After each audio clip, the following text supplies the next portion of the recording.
प्यारे बच्चों, क्षितिज भाग 2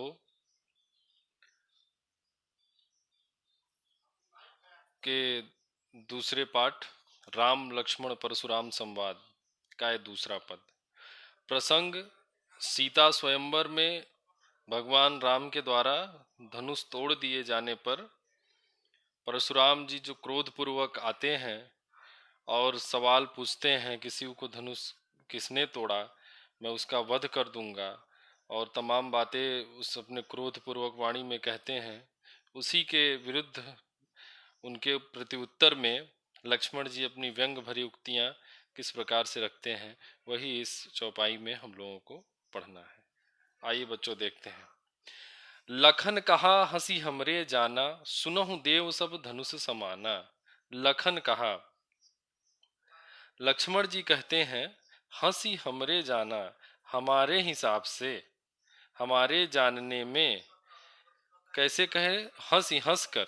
लक्ष्मण जी लखन कहा, हंसी हंस कर कहा, हमरे जाना, हमारे जानने में, सुनहु देव सब धनुष समाना। हमारे जानने में तो हे देवता सभी धनुष एक ही समान है।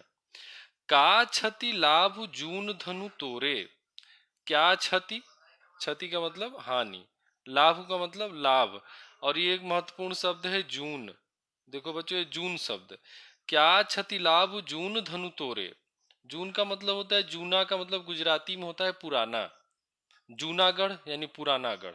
तो कह रहे हैं क्या लाभ हानि है पुराना धनुष अगर टूट भी गया तो। पुराना धनुष के टूट जाने पर क्या लाभ हानि। देखा राम नयन के भोरे। और भगवान राम ने, लक्ष्मण जी कह रहे हैं कि भगवान राम भैया ने तो इसे नयन के भोरे। देखो बेटा, ये नयन जो शब्द है यहाँ से, ये आंख से इसका संदर्भ नहीं है, नयन का मतलब नया से। भगवान राम ने तो इसे नया जानकर देखा था, नया जानकर उठाया था। छुअत टूट रघुपति न दोसु। कहते हैं छूते ही, छुअत टूट, छूते ही टूट गया।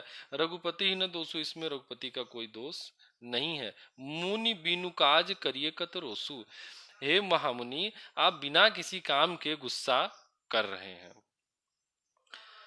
बोले चितय परसुकी ओरा। बोले चितय परसुकी ओरा। जब ये लक्ष्मण जी कहते हैं कि आप बिना बात के गुस्सा कर रहे हैं, तो परशुराम जी का क्रोध और बढ़ जाता है। वो कह रहे हैं कि बोले चितय परसुकी, बोले कि जरा एक बार इस फरसे की ओर देख लो। इस फरसे की जो उनके हाथ में परसु है, बोले एक बार इस फरसे की ओर देख लो। रे सठ सुनऊ स्वभाव न मोरा। रे सठ, ये मूर्ख, तू मेरे स्वभाव को नहीं जानता है। अब देखिए परशुराम जी अपने स्वभाव के बारे में स्वयं उत्तर देते हैं। बालक बोली बधौ नहीं तोई। बालक बोल यानी बालक जानकर मैंने तुम्हारा अब तक वध नहीं किया। केवल मुनि जड़ जाने मोही। मुझे केवल जड़ मुनि यानी जो सामान्य मुनि होते हैं तपस्या करने वाले, वैसा मत जानो। बाल ब्रह्मचारी अति कोही। देखो ये जो पंक्ति है, बाल ब्रह्मचारी, मैं बाल ब्रह्मचारी हूं, और अति कोही, अति क्रोधी हूं। विश्व विदित क्षत्रिय कुल द्रोही। अब देखिए, विश्व विदित, सारा विश्व जानता है कि मैं क्षत्रिय कुल का दुश्मन हूं। अब ये भुज बल भूमि भूप बिनु कीनी विपुल बार मई देवन। और कहे मैं अपने भुजाओं के बल पे इस धरती को, भुज बल भूमि, भुजा के बल से इस भूमि को, भूप यानी राजा, बिनु यानी राजा के बिना मैंने किया है। ये आपको पता है ना कि परशुराम जी ने इस धरती से 21 बार क्षत्रिय वंश का नाश कर दिया था। तो इसलिए वो कह रहे हैं कि मैं, पूरा विश्व जानता है कि मैं क्षत्रिय कुल का दुश्मन हूँ, और विपुल बार, और मैंने उनको परास्त करके, उनको हरा के, उनकी भूमि छीन के, महिदेवन, महिदेवन कहा जाता है। महिदेव यानी धरती के देवता कौन है, तो महिदेव यानी ब्राह्मण। तो उन्होंने कहा कि मैंने राजाओं से जमीन छीन के ब्राह्मणों को दान में दे दी। कह सहस बाहुभुज छेद निहारा। सहस बाहुभुज, सहस बाहु की भुजाओं को छेद निहारा यानी काट के अलग कर देने वाला। परसु विलोप महीप कुमारा। कह इस फरसे को देखो हे राजकुमार, महीप कुमार यानी हे राजकुमार, ये सहस बाहु की भुजाओं को काट देने वाले इस फरसे को देखो। और कहते हैं कि मात पितहु जनि सोच बस, करसि महिष किशोर। गर्भक के अर्भक दलन परसु मोर अति घोर। कह रहे हैं कि माता पिता के सोच का, हे राजकुमार, महिष किशोर यानी हे राजकुमार, तुम अपने माता पिता के सोच के यानी चिंता का कारण मत बनो। गर्भक के अर्भक दलन परसु मोर अति घोर।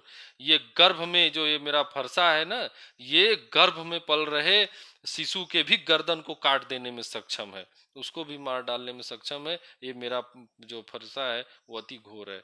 तो इस में लक्ष्मण जी के व्यंग्योक्ति जब वो कहते हैं कि अरे उन्होंने तो भगवान राम ने ऐसी नया जान के इसको छुआ था, उनको क्या मालूम कि ये छूते ही टूट जाएगा, जिस पर क्रोधित होकर परशुराम जी अपनी बात कहते हैं। इस चौपाई में जो महत्वपूर्ण बात है यह है कि अगर आपसे प्रश्न पूछा जाए कि परशुराम की चारित्रिक विशेषताओं को लिखिए, तो उसमें आ जाए कि वो बाल ब्रह्मचारी थे, अति क्रोधी थे और क्षत्रिय कुल के द्रोही थे। उन्होंने अनेक बार क्षत्रियों को परास्त करके तो ये आपको जो उनके चारित्रिक विशेषता से संबंधित जो प्रश्न है उसका उत्तर मिल जाएगा। और इसमें देखिए नयन शब्द है जिसका अर्थ नया है, और जून जून शब्द का अर्थ पुराना से यहाँ पे लिया गया है। ठीक है बच्चों, आइए हम लोग तीसरे चौपाई की ओर बढ़ते हैं।